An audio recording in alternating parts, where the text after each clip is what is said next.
So, honestly, I didn't want to go to this freaking place.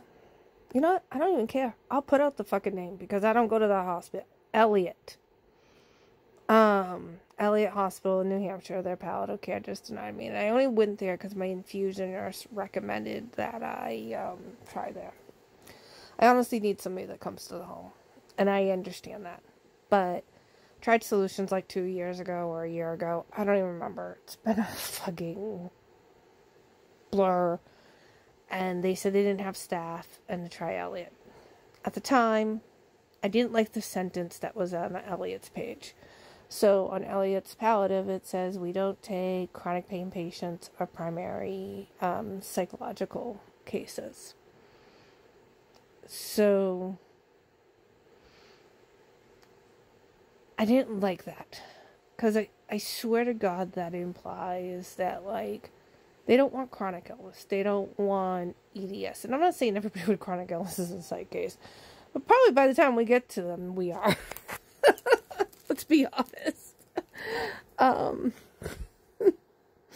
the time we find our way through the fucking healthcare system, we probably are.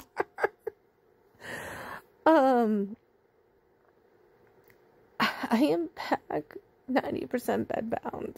I've just lost my physical therapist that I trained in CFS. And at first I thought it was because I said I needed telehealth. And they're like, oh, we got to run it by her, blah, blah, blah. I'm like, okay. They put it in as a self-referral. It wasn't a self-referral. My doctor's been trying to find me palliative for over a year.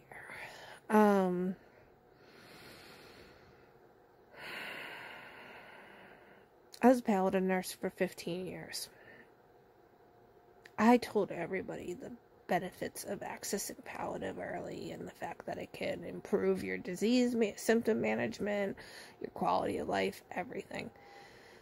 It took me about 2 years, maybe 2 years, maybe a year and a half to come to the idea of I might need palliative care. And that's what made the first referral. I have awful rejection dysphoria, sensitivity dysphoria, whatever it's called.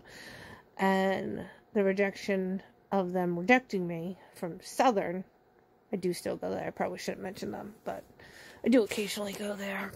Not often enough for me to care. Honestly, at this point, I just don't trust New Hampshire hospitals. They have pretty much showed me time and time again. They don't want to learn about this shit. They don't even want to try to help. They don't want to learn about HSD or HAEDS at all. And I'm pretty sure that's what got me denied. I don't think it... I mean, it might have been the rest of the shit. It might have been even the Yao syndrome because, you know, that's fucking genetic and rare, so... Another rare, shiny fucking Pokemon.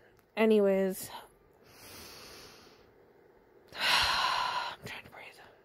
I don't think this is set for 10 minutes. I don't know. I'm going to try Medicist Beacon. It's who I used to work for. They have a nurse practitioner that comes to a home. I just want somebody to help me with managing some of this stuff. I am managing all of this myself. Because I'm not a Brigham Women's MGH primary care patient, I don't have a case manager there. Because if I was, I would have... Sorry. Oh, God, what is this? The second time my wrist is freaking itching. I'd have an integrative case manager. And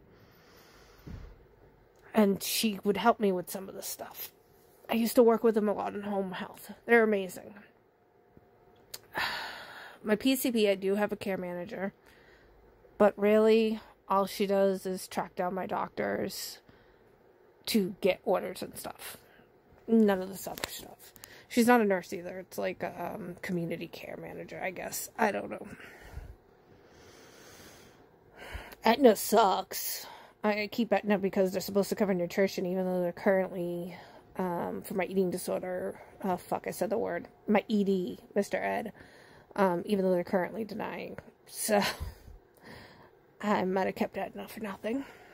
But that's why, but Aetna, like, sucks. They don't even set you up with a nurse at first. You get, like, this almost like a secretary that you talk to. And if they feel like that you need a nurse, then you get a nurse. I honestly haven't even called them. They're supposed to have some type of like comfort care program that if you're like dealing with a serious illness, I've called Aetna a couple times to ask for it. And have no idea.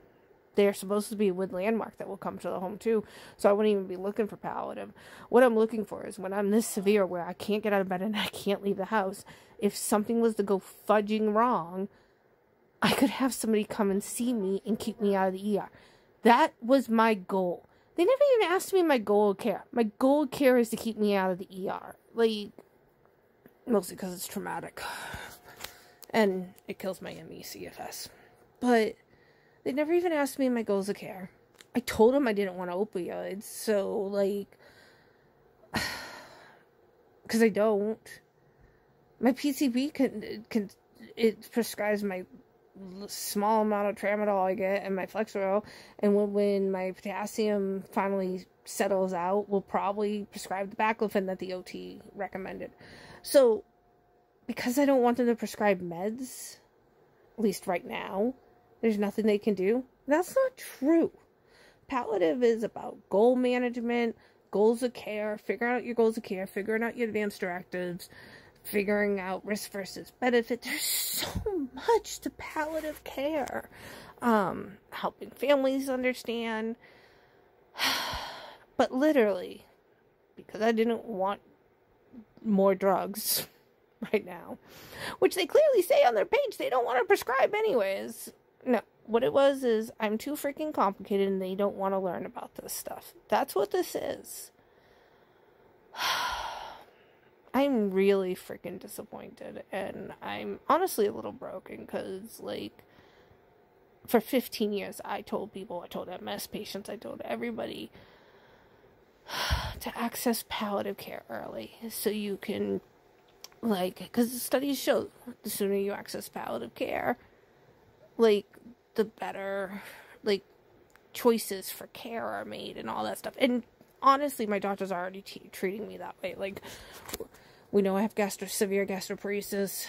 We know I have obstructive symptoms. We saw there was a gas pattern on the x-rays. We're not making me go through all these extra tests because the last time I held all my meds, I had massive obstructive symptoms. So in some ways, they're already treating me palliatively. But, you know, long-term disability and all these people like it in writing. And then also, when I don't want to go to the ER for the littlest bloody thing, because let's be honest, half the time that's what doctors say. Like, you call them and like, you should go to the ER. Like, when you say I'm palliative, they're a little bit more lenient in going to the ER. So, I just wanted the words, apparently. And I wanted somebody to talk to. I wanted somebody to talk to about the grief. I've lost my fucking life. And I get that I'm still fucking alive. I mean, the life that I had. I was a nurse. I worked 3 jobs. I was a go-getter. Last 3 days, I've been so fucking confused. I took extra meds yesterday.